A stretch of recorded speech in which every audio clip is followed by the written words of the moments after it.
家好，我是涅槃说史。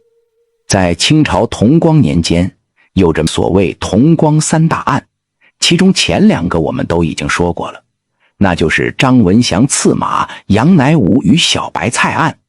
那么今天我们继续说最后一个案件——东乡案。大家可能对这个案件并不怎么熟悉。的确，相比那两个案件被改编成影视和文学作品后，知名度已经远超历史本身。但是如果你真正了解了东乡案，你可能觉得这个案子才是真的不简单。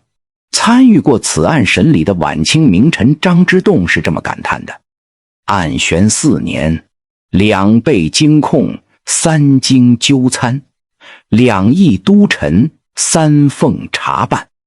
一场普通的抗梁风波开始，逐步居然发展成了震惊朝野的重大事件。它不仅让清廷上下焦头烂额，还折射出晚清政局下更大的隐忧。接下来请大家跟着涅槃说史一起走进这段被历史长河掩盖却影响深远的故事。赋税是古代社会政权赖以生存的经济支柱，但是在清朝初年那段时间呢，四川因为战乱和天灾导致了人口的锐减，社会经济是几近崩溃的，农业生产更是萎靡不振。那么为了恢复经济，清政府呢一面鼓励移民入川，一面呢推行摊丁入亩的政策，将丁银摊入地亩征收，减轻百姓负担休养生息。不可否认，这个摊丁入亩不仅促进了四川社会经济迅速恢复，还为移民创造了比较友好的一个赋税环境，使四川呢逐渐成为了清代赋税改革的这么一个成功的范例之一。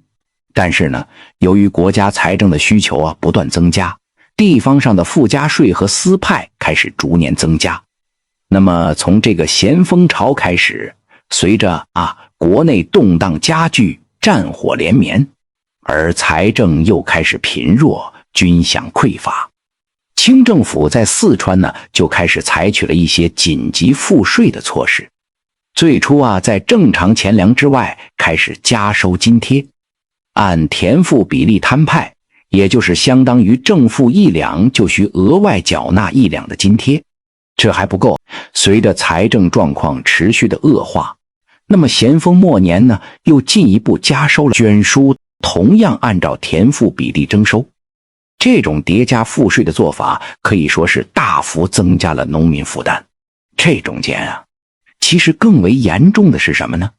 那就是许多贪官污吏与地方乡绅勾结肆意还在额外加征。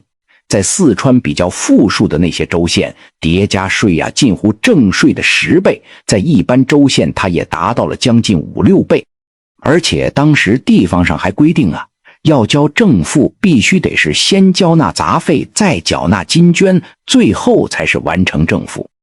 杂费不缴纳就得不到缴费的串票，串票你拿不到，对不起，你这就是抗粮。那抗粮历朝历代那可都是大罪。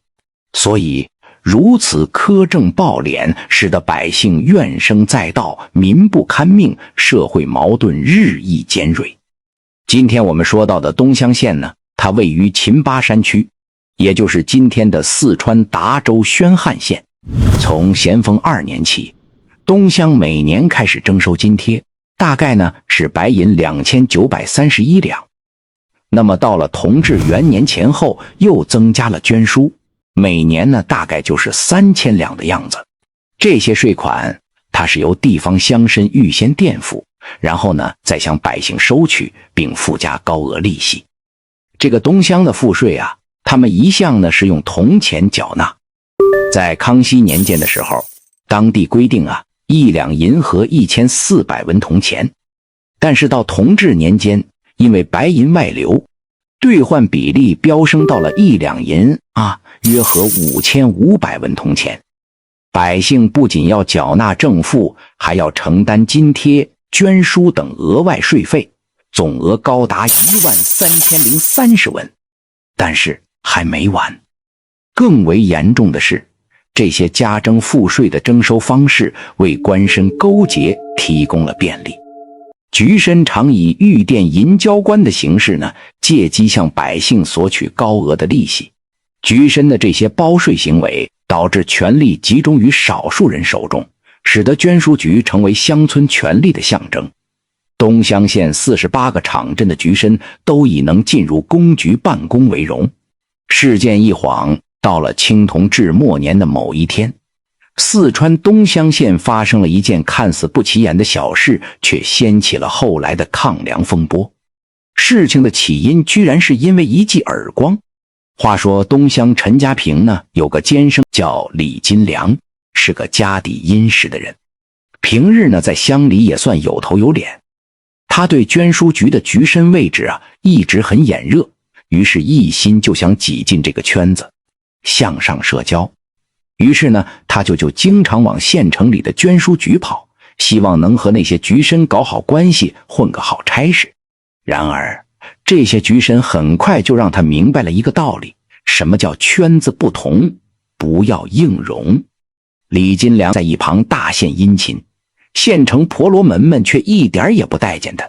有一天，李金良和其中一位局参起了争执，那局参干脆当众甩了他一巴掌。这可让李金良把这一巴掌视为奇耻大辱，当场发誓要报复。李金良召集了一帮乡里同样不得志的地主和富户，决定告官，让捐书局好看。他们打着局参违法加税的旗号提起诉讼。但李金良也清楚，捐书局虽然名义上是临时机构，实际关系早已盘根错节，凭一般的告状根本掀不起波澜。于是他将目光投向京城，准备来个上达天听。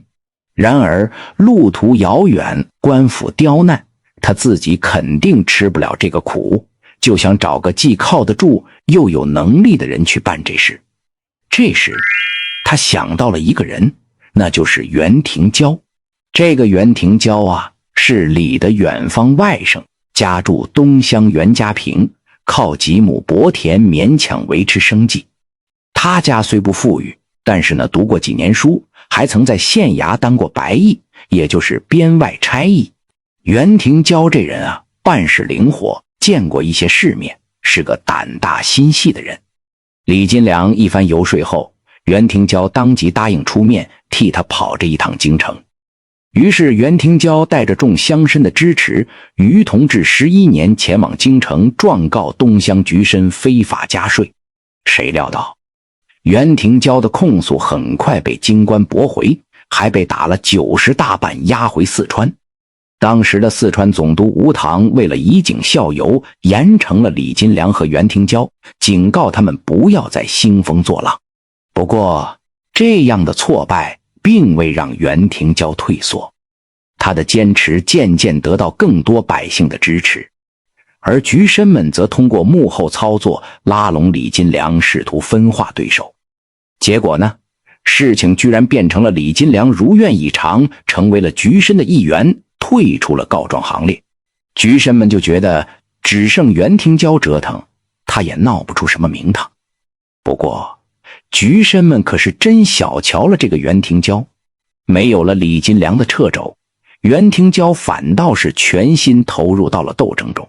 光绪元年的5月18，袁廷蛟带领200-300名百姓，携带枪炮器械，聚集在东乡城外观音岩围城，并竖起梁清民安的大旗，要求城内局参清粮算账。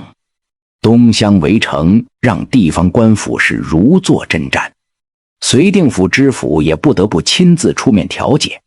他答应袁廷蛟和局参们日后到府城清算粮账，才终于让围城的百姓散去。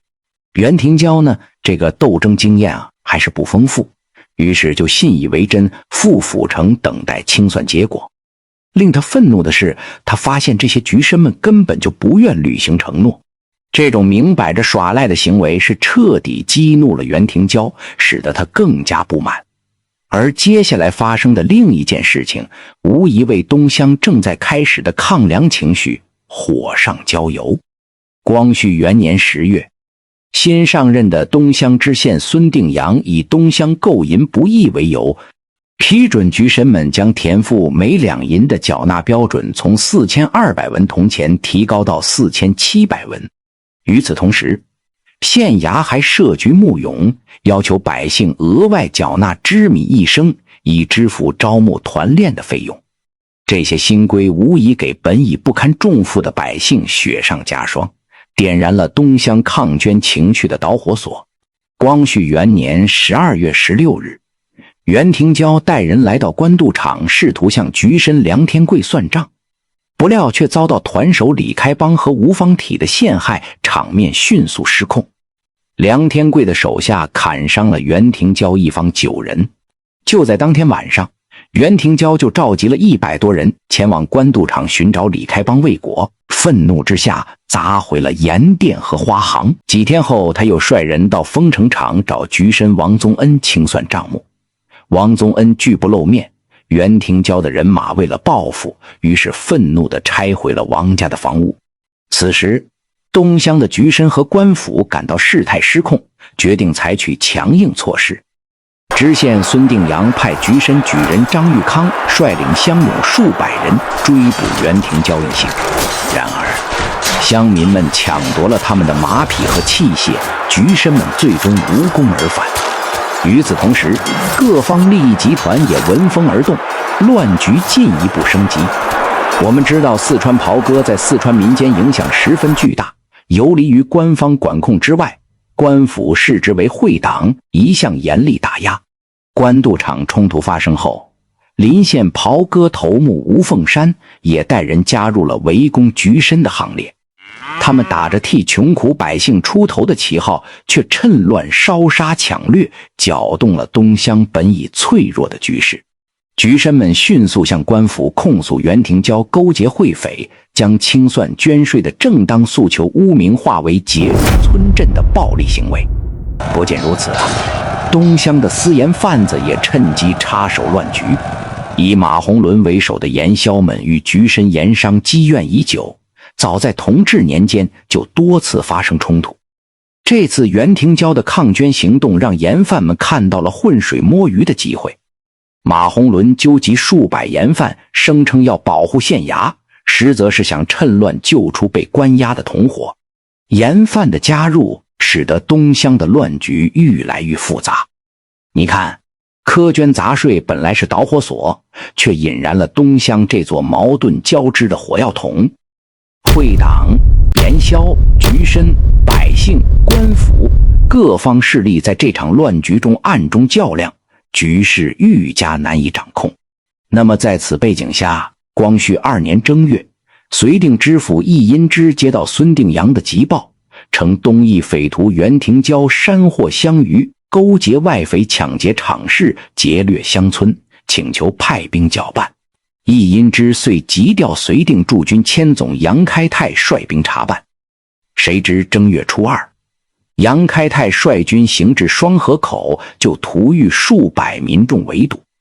百姓情绪激昂，指责官兵是假冒的局绅私人武装，意在报复乡民。尽管杨开泰反复解释奉命查案，但百姓并不买账，反而愈发激动。无奈之下，杨开泰命官兵放下武器，脱下军服，空手撤退。消息传回县城，孙定阳恼羞成怒，再度禀报知府，措辞更加严厉，并请求四川总督调兵剿匪。绥定知府转而将文书送往成都，请求大军镇压。四川总督吴棠迅速批示，调集重兵前往东乡平乱。随后由记名提督李有恒率领虎威保营2000名精锐士兵，绿武营雷玉春部1500人，以及其他各部官兵合计4000余人，对东乡展开了全面镇压行动。